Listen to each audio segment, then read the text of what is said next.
All right. Hi, everybody. Thank you for joining us today with this excellent book launch. Very happy to be able to support this. Mental health is something that is definitely very important to our organization. And I'm not gonna give everybody a sales pitch here on a Wednesday afternoon, just so we can get to the real content on all this. Cross Insurance is the largest insurance brokerage slash intermediary in the Northeast. We have over 55 offices now, broken out across the Northeast, offices in Florida, New York. I'll say we specialize in alternative funding arrangements, captives, self-funded type options. As you know, if anybody wants to DM Michelle afterwards, she's had firsthand experience on dealing with our captive programs and the benefits of them. The mental health component, I'll say, we give every single one of our clients a dedicated life coach to offer to their employees to help them manage whatever they're dealing with, whether it's on an episodic level basis or managing any type of modalities, cholesterol, high blood pressure, diabetes management. There's even a women's only program with a heavy focus on menopause. So we give this to our clients as a true value add, no additional cost because of our stance on mental health, which is why myself, Michelle, and Melissa, when all this stuff started coming to fruition, it just made sense to collaborate and participate in this book launch.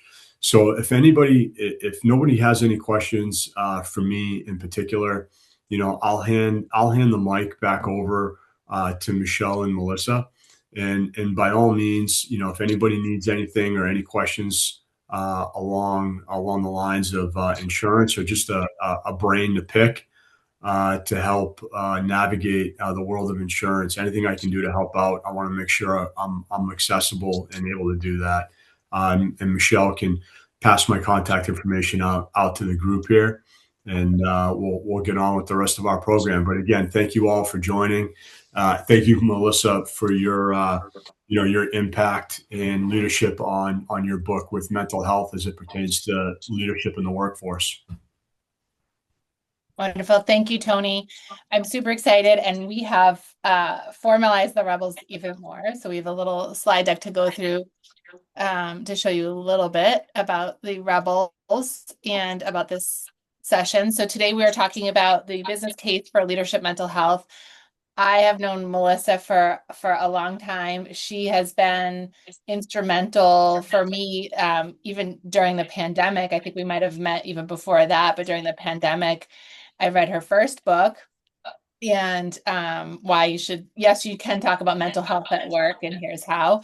And I'm super excited. I got on the pre-order list of the second book, Cornered Office, and it came in while I was traveling last week. And this topic, I think, is super timely. And as Rebels, it's important for us to be on the forefront of these topics and working with our organization, because it's not just about taking care of people. It's really about fostering and pushing for the business case for these things in our organization. Stay tuned, because we will be giving away a book that Melissa is going to autograph live for us. So if you stay through the end, we also have HRCI recertification credits for this program. And I would also encourage you, I will be asking questions for Melissa, but please, if you have questions as well, this program is made better by the people that are here. So please ask questions in the chat, and we will get those in the rotation as well. So Melissa Doman is an organizational psychologist, former mental health therapist, author, and founder of the Workplace Mental Health Method. She works with organizations around the world, including Google, Microsoft, Salesforce, Siemens, and Estee Lauder, to help leaders and teams build healthier workplace cultures. Melissa is the author of Cornered Office, and yes, you can talk about mental health at work. Her work has been featured on CNN, NPR, BBC, CNBC, Fast Company, and Vogue. And she has spoken at SXSW, which I voted for her to do that. So I'm excited that she got through to that one. With global experience living and working across multiple countries, Melissa focuses on helping organizations have constructive, human-centered conversations about mental health, leadership, and team dynamics at work. We are super excited to have you. I'm glad that you made the transition from mental health psychologist to now in the workplace. So please join me in welcoming Melissa. Hey everybody. Happy hump day. I know that myself and Michelle will be having our fireside interview for the next little while. So, anything that we say that, feels validating, something you need to hear, something you're curious about, please feel free to use the little um raise hand function or the little, I don't even know what to call them, the little emoticons that come up when you clap or do a heart. This is how not cool and not technological I am. And then, any questions that you have, if you want to put them in the chat so we can get to them during the open Q&A, or just, lay them on me when we get to the open Q&A, that, this is the space to ask questions without any form of judgment. So I'm a captive audience. Um, and like Michelle said, we've known each other for years, so it's really incredible. She's been so supportive the whole journey, every milestone, every time, and so I'm just really happy to be here with this group. And then during the interview portion, if it's okay, just to have everybody put themselves on mute, just so we don't hear any echoes or anything like that. I don't know about you all, but if I hear multiple sounds at the same time, I can't focus on anything. But I also have ADHD, the actual kind, not the TikTok kind. You have to say that these days. So that's also helpful for me, so I can focus. So I'll go ahead and hand over to Michelle, and we'll get kicked off. And then I'd love to hear from all of you. So how does that sound as a good plan? Sounds like a great plan. So one of these. Okay, cool. Okay. Awesome. Awesome. And I did see a question in the chat too, Tony, if you can throw a link in there for cross insurance or how people can contact you, that would be great as well. And we'll make sure we get the same for Melissa so people can follow up after the call. So your new book just came out and I'm super excited to dive into it. I know I said last night I wanted to stick my nose in it, but the time change is killing me, so I will get to it. But what inspired you to write The Cornered Office, especially after you've already written a book about mental health at work? I think I lost count of the number of leaders who were having private panic attacks to me and crying and getting angry and just feeling like they had to put this impermeable mask and suit on to rid themselves of their humanity for the title that they had. And, I just saw enough of them that were doing this that I realized that they couldn't release their inside voice because it's one of those cases where, the messengers will be proverbially shot. So I said, okay, I think I need to start doing something because I'm seeing these repeated behaviors over and over again where these human beings who happen to have leadership titles are being asked to do more and more, inclusive of supporting the mental health of their teams when they themselves are not eligible for the same support or understanding. So I basically then rage wrote 75,000 words and was like, and this, and this, and this, and this, and this is ridiculous. Like, am I the only one? But honestly, to be very transparent, I used to be part of the problem. It doesn't matter that I'm a former therapist. It doesn't matter that I do industrial organizational psychology. And I'm stealing a little bit of my own thunder, but I wrote about this, I think, in the preface of the intro, where I said, as far back as, 2018, I did the same thing. So I remember I was living in London with my husband. I was on a people and leadership development contract inside of an organization, and they were like, hey, can you teach our leaders how to talk about mental health to their teams? I was like, oh my God, yes, I'm so excited. So I developed this 3 hour workshop thinking, oh, this is going to be it. This is going to tell them, they're going to be prepared. That's like the dumbest thing ever, thinking you can prepare anybody for a new skill in 3 hours, but I was ignorant back then. And halfway through, one of the leaders said, well, this information is all well and good. You haven't even asked how we feel about doing this. And you also haven't acknowledged that we have our own stuff and need support too. And I was mortified. Mortified. I was like, oh my God, I'm conditioned like everybody else to see them for their titles and not the people holding those titles. So I can pinpoint the day in 2018 that I started looking at leaders differently. And then from all the leadership coaching sessions and all the workshops and just hearing the same themes over and over and over again. And I was like, well, it's time to make it official. That's interesting that they actually push back because I think a lot of times, at least in my experience as leaders, we take on more or we do things to actually that we think we're protecting our teams, right? So we Hmm. work long hours, we do the extra work, we send the late night emails or the early morning emails, and we Yeah. actually think we're protecting the team, and we're actually having the opposite effect, and we're hurting ourselves. So chapter 7 talks about the leadership mental health archetypes. And it talks about the behaviors that leaders display, and I came up with a bunch of different names. The behaviors that leaders display for a whole variety of reasons that may be continuing to dehumanize themselves at work and telling other people to do that too. So it's behaviors like that where, once, if you all choose to read the book, it's kind of hard not to see yourself in at least one of them. And those sorts of behaviors are part of the reason that people think that leaders have limitless capacity and that they're apparently, they don't need support because of their ability to lead others, which is just illogical if you think about it. Hmm.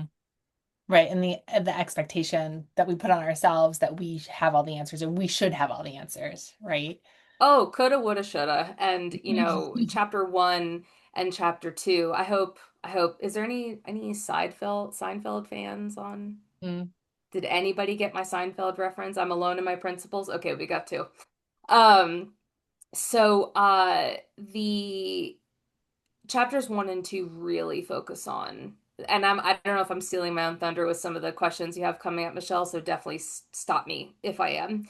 But chapters 1 and 2 really focus on, the historical narratives, kind of the sociological assignment of power, the different psychological representations we make of leaders. Basically, how did we get here from the point of our, way, way, way, way, way, way back ancestors when we used to like throw excrement to settle arguments to the time of tribalism and, how we look to leaders and the ways we still dehumanize them. So, it's what do the kids say? I brought receipts. Is that what they say? Mhm. I don't know if I said it Yeah. right. I'm in my 40s. I'm not cool anymore. Um, so it's all in there. It's in our biology. It's in our behaviors as social creatures. And I'm basically looking at all of it and saying, I don't care. I don't care that that's our programming because if we look at what leaders are responsible for today and the fact that they're still precluded and treated as if they're a different species is absurd. So, Why do you think that mental health among leaders is often precluded or overlooked or stigmatized? so I think that so I just by show of hands, I know most people are off camera, so maybe you can do the little emoticon thing. How many of you have seen the film Air with Matt Damon and Ben Affleck about the pretty famous Michael Jordan and Nike coming up in the world? Yeah. So I'm not a sports buff by any means, but I love a good story, and that was a great story. And there was a monologue in the film from Sonny Vaccaro, and this is a real person, And he sat down the then pre-famous Michael Jordan and he said, listen, people are going to build you up into something that doesn't even exist. And they're going to hold you up and they're going to expect you to be that thing. And then when you can't, they're going to tear you down because that is the most predictable, repeatable pattern in human history. And I was like, yes, queen, it is. And I put that in the book because that's what we do. That's what we have always done to leaders historically, because it is in our bones as human beings to look to other human beings for guidance, for protection, to tell us, what's right and wrong, to set social norms, to protect us from things in our environment. So when we look to people to do that, we treat them as if they have to withstand more than us.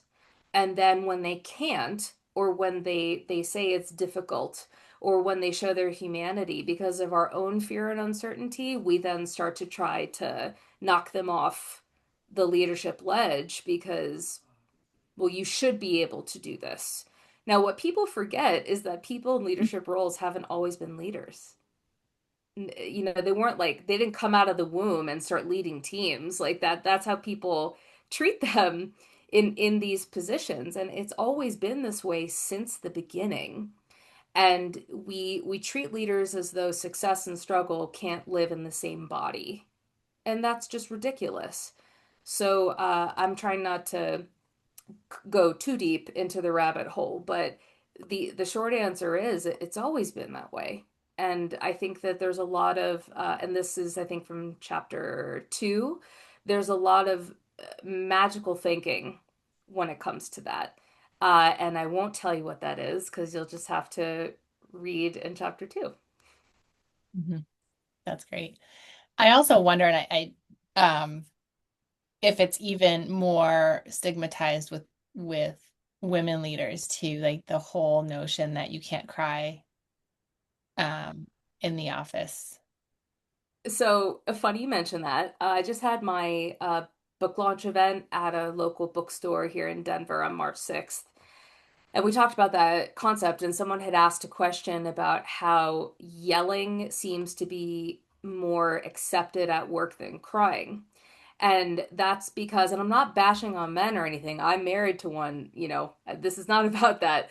It's about the fact that masculine behaviors tend to be more socially acceptable and encouraged than female behaviors in general. And on top of that, when we look at gender-based emotion shaming, which is a concept I came up with in the first book and sadly had to reference in the second book about it doesn't matter the gender you identify as on the gender identity spectrum. Everybody is screwed when it comes to talking about emotions, and especially at work, because there's always a double standard. Whether you're male, female, non binary, there's always something. And when it comes to getting a seat at the table, which only exists because people don't like to share power, and this is something that people who identify as female, BIPOC communities, marginalized communities always have to fight to get a seat at the leadership table. And when we're talking about women in particular, I mean, there's a monologue in the film Barbie. Did anybody see Barbie? Oh, I love that monologue. It was literally a sociological commentary on gender inequity. It was amazing. And there are peer-reviewed research studies on the movie. You want to know why I know that? Because it's all in the book. I was like, I'm gonna put Barbie in the book and no one's gonna stop me. So it's this unattainable, ridiculous double bind that women are in, especially in leadership positions, where you're criticized for acting too masculine, you're criticized for acting too feminine. And when you're in a leadership role, you are scrutinized even further in general, let alone as someone who identifies as female, or if if we're even looking at culture of origin, ethnicity, all these sorts of things, factors that drive biases that people have about someone in a position of power. And that monologue from America Ferrera about that double bind for women, especially in leadership roles, is extremely true. Hmm. Yeah, that's really interesting. So what role should organizations play in supporting the mental health of their leaders then? An active one. So the thing is, I'm not asking companies to reinvent the wheel. Not at all. The systems to support employee mental health are already there. What I'm asking for is to duplicate and refine and personalize that system for leaders. That's the thing, is that leaders are expected to facilitate that support system for employees, but rarely is that encouraged for leaders to use, and it's not presented in the nuanced way that they need. So for example, oftentimes leaders are asked to, talk about mental health to get other employees to speak up and feel psychologically safe. Absolutely, big yes, that should be continued. However, I have yet to see, and I'm sure it's happened, and maybe I just haven't found out about it, where organizations are encouraging their leaders to speak up about their mental health struggles, to humanize themselves and show reasonable limits of capacity. I don't see that often, if ever. So there has to be a not only a support structure to support leaders, encourage them to use those resources, but there also has to be a narrative shift around leadership mental health. And on top of that, having, for example, you see all these ERGs dedicated to everything under the sun. I don't often see ERGs dedicated to leadership mental health support networks or leaders having that space to connect with each other. I'm like, I'm sorry, all these systems are here. Why can't we just have leaders do that? Because we're showing dedication to make sure they get the support they need so they can function and lead. What a novel freaking idea. Hmm. you know, Screw me and my principles. So there's so many ways to do that through peer support where leaders can just be with each other because sometimes you can only talk to other people who've sat in the chair. I get that. There's also the narrative shifting opportunity at an organizational level. Again, not just to role model to encourage employees to feel safe, but also to humanize leaders and their capacity. And also building mental health self-management into leadership development. I don't understand why that's not in there in addition to, emotional intelligence, intentional communication, all those critical, not soft skills. They're hard skills.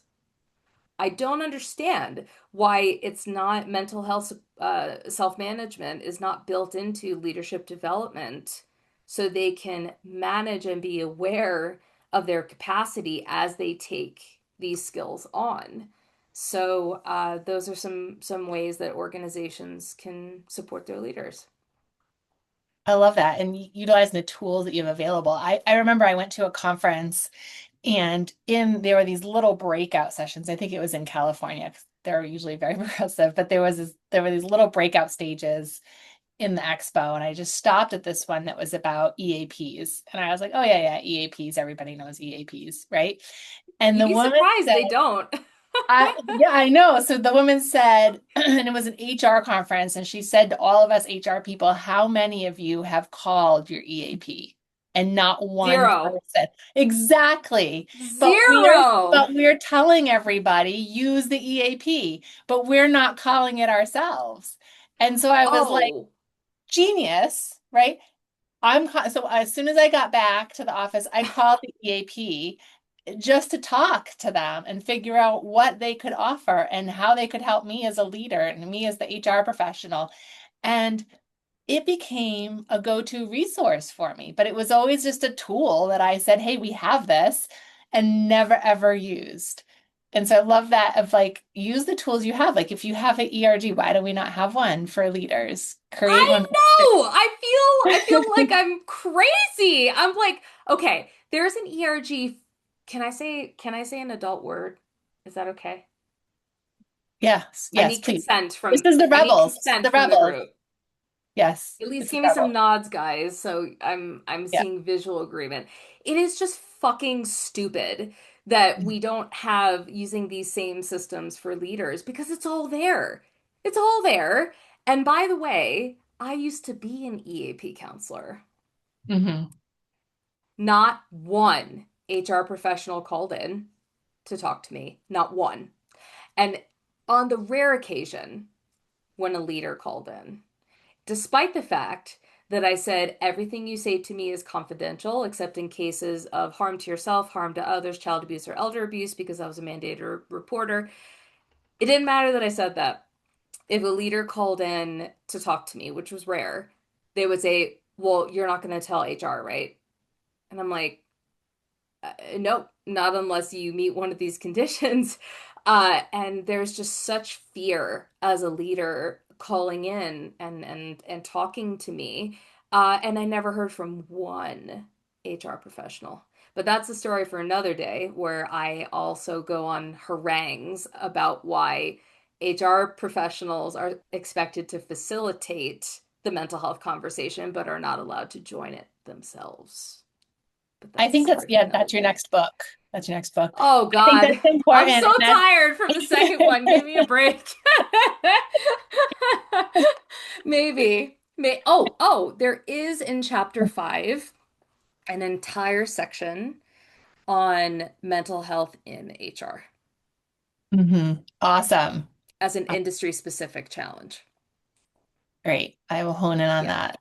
I'll hone in Yeah. on that. I think it's really important and it really helps you facilitate, it does help you facilitate the conversation because then I felt more comfortable sitting down with an employee and saying, hey, let's get on the phone with EAP. I know what to Yeah. expect. I know I've done it myself. And it just helps kind of break down those barriers and break down those walls. And as Tony mentioned, he and I have worked together on a few clients, and we've rolled out Restore Resilience, which is a mental health coaching platform. And I've used that. And it's the same thing of like being able to say, I've used this tool. It's wonderful. Here's what to expect. And being able to have that and share that with people, I think it breaks down those barriers and makes it feel like, oh, okay, well, if she's done it, then it must be okay, right? And it's easier to connect to. And that's the thing is that you can basically humanize yourself by saying, I've had my own struggles. I've done something about it by using this resource. And you don't even have to say what it is. You know, in the book, I talk about we're not trying to have an open playing field for conversations. We're also not trying to have a ironclad door. We're encouraging leaders to build a fence and decide what they let through and what they keep out. And that's a perfect example of saying, I've had some struggles and I called the EAP and it was really helpful. That's it. The Mhm. end. Right. Right. Yeah. Yeah, exactly. Lillian has a question. So, what are some ways leaders internalize their own safety first, in a way that moves beyond Ooh. self-care so that they can expand their knowledge to others? I've noticed that leaders that don't have a form of self-care lack certain levels of consideration towards other individuals. That's a great Oh, question. what a good question. So I go into that. So throughout the book, there are a lot of reflection questions that address exactly that. So you can't talk about mental health as a leader or as anyone unless you have a conversation with yourself first about your willingness or lack thereof to do so, where those feelings come from, who taught you to feel that way, if the organization has made you feel like they can't or won't be that space to give that psychological safety. So I think there has to be a lot of back end reflection first of if they are hesitant to talk about it or they don't want to talk about it. The first place my brain goes is why? It's not wrong to feel that way. I just want to know why. So I think that turning inward is really important for that self-awareness piece because you can't have those conversations without knowing where you're coming from. But then if you are willing to have those conversations, then it comes down to being methodical about it. Why do I want to talk about this? Who am I going to talk about it to? What do I expect them to do with this information? What am I prepared to do with this information? What is the statement of intention that I'm going to share about why I'm starting to have these conversations? So I think that leaders need to be explicitly encouraged to do this self-reflection. We can't just start telling them to talk about it. because that's a loaded ask. So that is the way to do that self-reflection first. And if leaders can't answer those questions, then they're not ready to have those conversations yet. And in some companies, they're not the right places. There are some companies, teams, and even industries where this conversation will never be safe for anybody. So there's also a very uncomfortable question of, well, even if I do feel safe, is this environment safe? And there's lots and lots and lots of reflection questions throughout the book for how leaders can do that. So to that point, then, assuming that Lillian's question might be for somebody at the executive level, what do you what do you mean, or when you talk about making the business case for leadership mental health, what does that mean in practical terms? And how do we make that? How does an HR professional make the case for that in their organization with their executive team? So, prioritizing leadership mental health is the bedrock of sustainable leadership, period. Now, we have all these skills that leaders need to do efficaciously, and these are listed ad nauseum in chapter 4. I don't understand how they can do any of them well or long term if they are not also concurrently taught and encouraged to learn about the importance of all areas of emotional intelligence, self-awareness, self-management, relationship management, social awareness, making sure that they engage in mental health self-management, making sure they engage in capacity management and communication about capacity management. Um, it needs to be part of leadership development, especially for people who become accidental leaders or who are promoted based on technical ability and are still learning people management skills, which people management skills including should include managing the self. So to me, and I don't mean to sound too like what's the term? Reductionist, reductive. I'm sure I'm not saying it right because I have only had half a cup of coffee today. Um, I don't understand how leaders can effectively do what organizations demand they do without those support skills. They just can't. And listen, there's some leaders who will be very, very resistant. There are some leaders who do bad things because they're bad people. We can be honest about that. And there are some leaders who end up doing bad things because they self-destruct. So instead of pretending like they don't need this support, shouldn't need this support, shouldn't there be the option, maybe without the obligation, but the option to give them this form of conversational literacy that they need for themselves and other people? So I don't understand how that's not a critical business priority, because it is. So it should be built into professional development for leaders. It should be built into the culture of mental health within the organization. And I saw Megan's question there and also Tony's. But that is a core strategic priority because you want your leaders to be able to get the mental health support they need to lead the business. To me, it's very logical. Mm-hmm. Yep. Do you want me to address Tony's and Megan's questions? Yep. So Tony asks, can you please talk about creating a culture around individuals to feel comfortable having these conversations with leaders? Absolutely. So I always make the joke, we're not trying to create kumbaya circles. We're trying to embed mental health conversations, day to day, as and when life comes up. We're not just talking about mental health conditions. We're talking about mental health as our baseline social, emotional, and cognitive functioning. And as my sister says, being alive is the cost of doing business. And sometimes we need to be able to talk about that. So this is also just talking about when you're having a shitty day, when you're struggling with something, when you're having too much stress. And embedding those conversations as and when they occur. Now, this doesn't just mean talking about struggles. This also means talking about what you're doing to manage them. Now, that's where a lot of these mental health conversations tend to be incomplete or kind of go south, is that you see people saying, we got to talk about mental health and I got to share. And I go, great. What are people going to do with that? And what are you going to do to manage it? Because creating a culture of mental health is not just, talking about mental health. We have to acknowledge that we don't choose to struggle with mental health or mental illness, but we choose what to do about it, provided we have access to resources and can afford to use them. So, creating a culture of mental health means talking about struggles as and when they occur.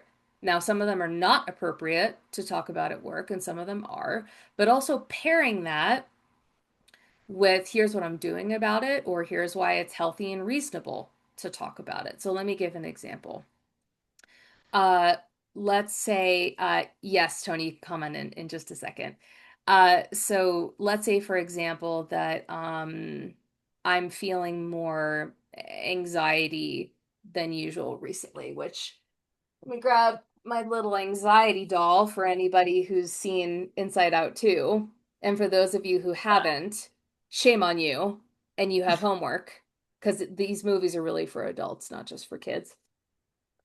Uh, it's as simple as saying like, "Oh, I'm feeling like my anxiety is popping up more recently as an unwelcomed guest, but I'm just trying to, find healthy ways to channel it."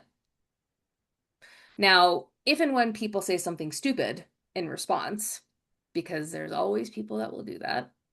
Now, in case you can't tell, I'm a little more bold than most.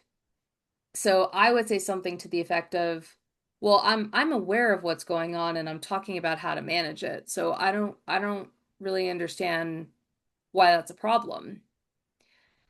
Can you help me understand? So I'm talking about why I'm doing it, why I'm mentioning it, inviting a conversation, and you'd be surprised how many good conversations can come from that. You also will not be surprised that people may get, defensive, yada, yada, yada. They say something stupid on autopilot. But then it comes down to saying, well, my comfortability talking about mental health in an appropriate way at work sounds like it makes you uncomfortable, but that's not something I'm going to hold for you. I encourage you to think about why it makes you uncomfortable. Did everybody's buttholes just kind of squeeze up? They're like, oh, that was a lot. Tony, you wanted to make a comment. Yeah, everything that you're talking about is just, I feel like, so on point and so timely Thanks, with man. everything's going on. This has just been refreshing, and I like it when you Oh, drop the good. occasional F bomb Oh, I because use fuck as a comma. That's what my husband says. it puts things, it just makes things very real. There was a comment that was made. I think it was by Scott Mm-hmm. on EAPs with mixed results. And Okay.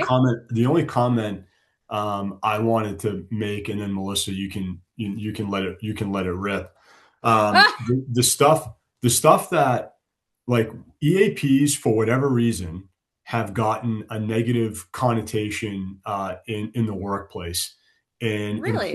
employees feel like they're broken, like walking into HR. It's just like what we've experienced as as consultants. Like they're like, hey, they're raising their hand, like, hey, I'm broken, and so Oh. there's a narrative there. Like, it goes back to Hmm. your previous point on culture, creating an environment where somebody actually feels comfortable going in, not feeling like they're broken. Like, hey, I just need somebody to talk to. Oh. Yeah. It's why, and I'm going to apologize, not trying to give cross a commercial here, but it's why we took the stance on calling our program a dedicated life coach, because that's more of a positive narrative, that you can have that kind of conversation with your employees. Like, hey, listen, we value you, we see you, and we want to give you resources to help you through your life's journey, whatever that may be. Meet you where you're at, and you're talking all about all this stuff. I'm so glad Michelle's recording this because I think it's awesome. So that's my only comment. I'll shut up now. Yeah. No, I really appreciate that. And you know, I do think we have a really big narrative problem around the EAP and also just like getting help in general, you know. And uh I think that's one of the reasons that I am also so honest with people about things that I struggle with because I'll even be dehumanized myself sometimes. Being a former therapist and doing IO psychology, I mean, I have generalized anxiety disorder. Why the fuck do you think I have the doll? And then I also have ADHD, and I write about that in the book, where they have a very tenuous relationship. And then add being a woman, you know, in your 40s and when those hormone changes start, and then that's just a hell of a junk punch. So I'm sorry, I'm being so inappropriate, Michelle. You're doing great. You're doing Um, great. Keep it rolling. but you know, I see here about Scott's message, and thank you so much for sharing that. I really appreciate it. And you know, you're not wrong. There are some people who just think the wrong way about people who have a diagnosis when and also I think in an effort to destigmatize diagnoses, people say the wrong thing about comparing it to a broken leg. They're like, oh, if you got a broken leg and you get help and whatever, I go, I'm sorry, that's a linear problem with a linear fix. Where when you have a diagnosed mental health condition or you struggle with addiction or something like that, it's more like having a chronic physical condition that has peaks and valleys. Sometimes it goes away, sometimes it comes back, sometimes that has flare ups. And I'm very logical about it, where I actually flip it on its head and I go, it's interesting that you trust somebody who has socially acceptable functional alcoholism as being more okay, as opposed to the person who was brave enough to get help, to get a diagnosis, to get treatment, that you think they're more of a problem because they had the guts to say they're struggling with something and to get help. I think you have it backwards, my friend. But I'm a dick about it, so maybe don't listen to me. So Michelle, I am conscious that so we have some hands raised, but we also have stuff we want to get through. Do we want to just go into some of these questions just because I'm conscious of time, or what feels like the right thing? Let's get to the hand raises and then we can cut stuff off if we need to. So I want to make sure Okay, everybody gets what they yeah. want when they came I here. see John and Scott, and I don't know whose hand was up first. I saw John first. Yeah, thank you. This has been really great. Oh, Um, good. Thank you so much. uh, I've had my own journeys. Some people who know me know about that. Um, but in the overall scheme of things, I think one of the answers to why it's this way is we have lionized and idolized some of the ugliest people the Hmm. world has ever produced. Oh, well said. Steve Jobs was an asshole and he He promoted was. them. Bill Gates has issues with life, and yet he's a hero. We can go on and on. How about our current president? I don't care Let's what not go the there today. politics I are. want to There's keep my something blood really pressure wrong down. there, right? Yeah. Is that person getting help? Do they want help? Or is it idolized? So, from that point of view, we have created this, and it isn't just our country, it's the world. And yet, there are people like you, Melissa, uh, and, and and Tony, and many others. I have a friend named Andrew Nemar who is on the same uh, course, trying to help companies produce policies that use mental health as part of building a good company and recognize Mm, people. yeah. And so I only wanted to say that because reasonableness when it comes to mental health seems to be an oxymoron. Yes. Okay. And Mm-hmm. we all have, we're all human. And I don't know whether mental health is poor mental health or situations or conditions are viewed as a weakness, possibly. Embarrassing, certainly. The reality is, it is very difficult for normal people to find someone to help. Yes. And the more we normalize this, the easier it's going to become. But this is a long road. And that's Oh, yeah. despite the fact that even according to the what people call the Obamacare programs, where mental health was to be viewed and covered insurance wise as any health condition, it didn't move the needle long term. But Mm, we're helped. We're yeah. being helped. That's it. Yeah. I really appreciate that contribution, John. And you're very easy to listen to, by the way. I love how you communicate your thoughts and opinions. You can tell there's a lot of care in there. And um, if we think about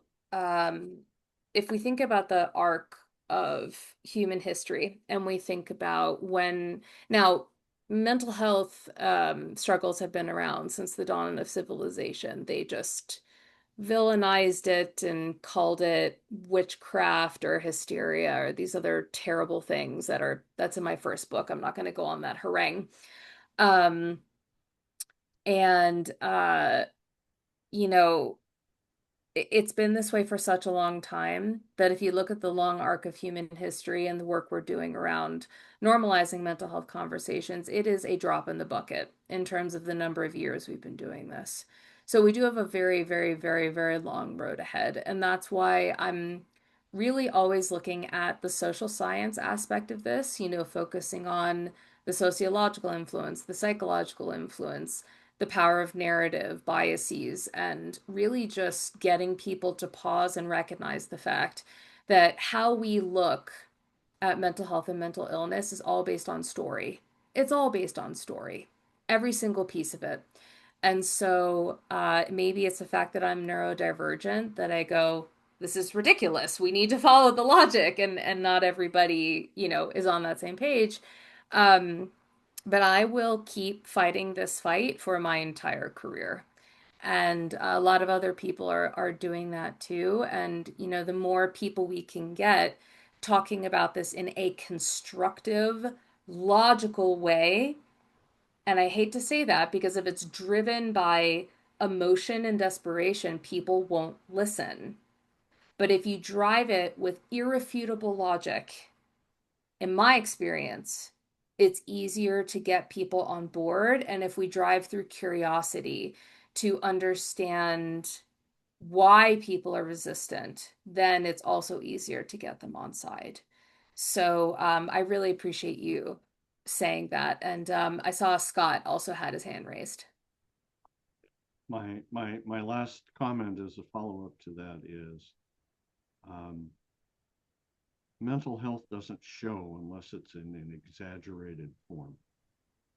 It's Yeah, not a like lot of a people are good at broken hiding leg it.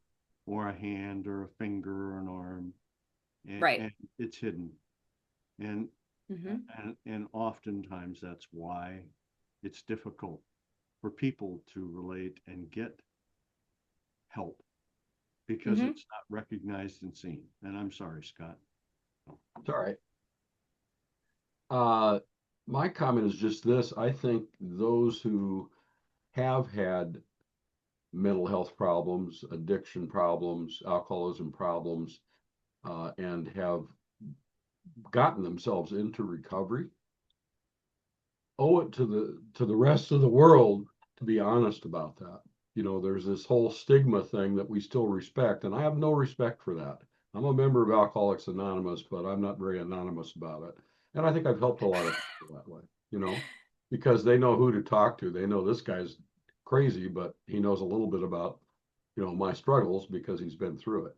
And I, Yeah, there's things to fear, but not near as much as people think there is. I remember a time 40 years ago, I was trying to do a piece of business with a big hospital. It was about 1.5 million in business. It was very significant, the biggest deal I'd ever done. And I'd been working on this off and on for a couple of years. They'd hired a newly minted MBA to drive the project, and they were getting close to making a decision. And he called me one day and he said, I know I shouldn't even tell you this because it violates all kinds of HIPAA stuff and everything else, but did you go through alcoholism treatment here in this hospital a few years ago? And I said, yeah, absolutely, I did. He said, well, part of the program is something that's kind of based on the 12 steps and you write a life story. Yeah. Well, you didn't take yours with you, and it's getting passed around like a cheap dime novel. And everybody that's on this committee has read it, and they all know who you are and what you're coming from. I said, well, what you see is what you get. That's the way it goes. I still got the deal. And I think more stories like that being circulated, less fear about what the repercussions are going to be about admitting who we really are. Oh yeah, and talking about it as if you have nothing to apologize for. Yeah. I mean, I don't um I haven't experienced addiction. But I don't apologize for the fact that the operating software I'm on is anxiety. I don't apologize for the fact that I'm neurodivergent. I Yeah. acknowledge I have it, and I tell people how it makes me show up in certain spaces, and what I need and what I'm responsible for. I think that the reason this topic gets so murky is we as a society have taught people historically to talk about their mental health and mental health conditions by way of shame and apology. And I'm just done with it. The only reason that you should talk about it with shame and apology is if you know you struggle and you don't do anything about it and you hurt people along the way with reckless abandon. Then you have something to be sorry for. I do think Because there I do think there's something to say for we should blame the attorneys to some degree because that's part of the reason why particularly big corporations don't trust people that are acknowledged as having problems. that's definitely a conversation for another day because there's a lot in there around, mental health compliance, mitigating risk. That's Yeah, actually one of the reasons that I partnered with an employment attorney to create a program teaching companies about mental health compliance and conversational approaches to that and we train attorneys and we train folks yeah, in HR, we train leaders so that they can approach mental health from a place of compliance so they yeah. have the information so they don't avoid it and cause further issues. I totally agree with you. It's So funny. I'm gonna change directions because we've got a couple things to Sorry, go through. Scott. I'll Scott, I talk love until your you mute story me. and I I'll talk appreciate you until you mute sharing me. it. My boys have ADHD, and I probably have it as well. But they say that they can do amazing things because their ADHD is locked in. They say locked in because Oh, they're hyperfixation cool is and I'm real. not. So they get to do amazing things with it. So it's they treat You're it as a so gift. cool, Michelle. They treat it as a You're gift. so cool. So we're Oh, gonna do hyperfixation and pattern recognition is real. yes. Yeah. I lost my thing here. All right, we're gonna do our giveaway. Melissa is going to autograph a book right in front of us, and we're gonna give it away. I've got a wheel of names here, and I'm gonna spin it, and whoever gets picked, you have to send me your address. You can just email me at Michelle HR Rebooted, and you get the book. Deborah Murphy, are you still here? Deborah Murphy. No. Oh no. Oh, well, I did say you have to be here, so we gotta do it Yeah, again. no, gotta spin it again. Gotta do it again. Gotta do it again. Don't write Deborah on the book yet. So there No, you I'm go. not. Oh Maybe no, she no, maybe no. she was just Let me scared shuffle. because Hold on, let maybe me she get you was just shuffling. scared because that spinning, Okay. even though I'm not officially neurodivergent, I felt like I was when I Anthony. was watching that spin. Anthony, are you here? Shout it out if you're here, Anthony. Nope. Did we Spin lose Anthony? again.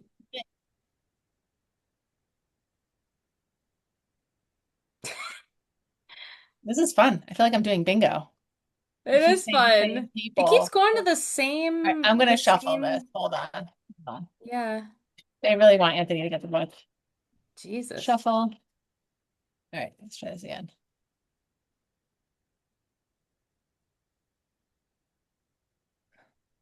On the line. Charla. Charla, are you here? Yes. Yes, Charlotte's I'm here. here. Charlotte gets the book. Yay. Yay. Wait, keep it open. Let me just do this and then we'll do some closing statements Yeah, from you and me, Michelle. yeah. So, and because I'm neurodivergent, give me 2 seconds to do this because I can't listen and write at the same time. Okay. Yep. Charla. Okay.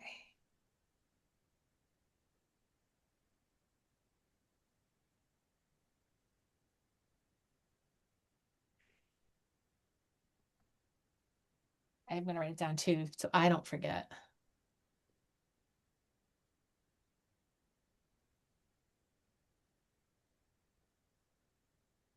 Okay. Okay. Signed. And then Charlotte, please send your address to Michelle, and then Okay, I will UPS this to you. thank you. Yes. Wonderful. And before we get your closing remarks, I just want to thank Cross again for sponsoring today's event and thank our other sponsors. We have opportunities for sponsorship. This has been approved for HRCI credits. The code is 735515. And so, any closing remarks, Melissa, how people can contact you and get your book? And I think somebody asked for your favorite podcast. Oh, yeah. So the best way to contact me is melissadoman.com. Also, please connect with me on LinkedIn. And for Instagram, it's at the Wandering Mel. So if there is anything I can do for your organizations, whether it's a book club meeting or fireside interview, keynote, workshop, strategic consulting, all of my services are detailed on melissadoman.com. And I specialize in mental health at work, communication, and team dynamics. So I basically help people to, share their toys a bit better and not be dicks to each other at work. But cursing is optional. I always ask each client whether or not it's allowed or helpful for building rapport. Some say yes, some say no. But I do stuff, virtually in person around the world. So if I can be of help to your organization or any associations you're, members of, please reach out. I would love to help. And you can get Cornered Office, Why We Need to Talk About Leadership Mental Health across all major retailers online. Um, my publisher has told me to say, and I would also appreciate for anybody who does read the book, if you're able to do Amazon reviews, it will help other people find the book and we can make an impact even further. So please don't be shy, reach out, please connect. And I really appreciate that you were all here today. When you ask if it's okay to cuss, if they respond, "Fuck no," what do you say? And I go, that sounds like a yes. No, really, I have some clients where if I don't curse, they won't listen to me. But I have other clients who go, don't you dare. And I go, oh, I'm sorry, I won't. But I use it as a rapport building tool. It's also just like, it's just me. So I don't see why in certain spaces with chronologically aged adults that we can't do that. So, Become a generational issue too. So yeah, in some cases, it yeah, has. for sure. When you have 6 generations working in the workforce, it's a broad spectrum. I grew up in a generation where it was not acceptable in any way ever, Mm-hmm. and had to fight to not use cuss words, and it worked. But I do use them for emphasis. I would encourage you to watch The History of Cursing on Netflix with Nicolas Cage. It takes us through the history of that. Michelle, do you want to close us out? Yep. Thank you, everyone. Next week, we have From Anxiety to Adoption, all around AI adoption. And then the 25th, we have open mics. Thank you so much, Melissa. It was wonderful having you. I always Thanks, enjoy our everybody. conversations. And thank you, Me everybody. too. All right, y'all, take care. Connect, Bye. say hi, everything. Bye.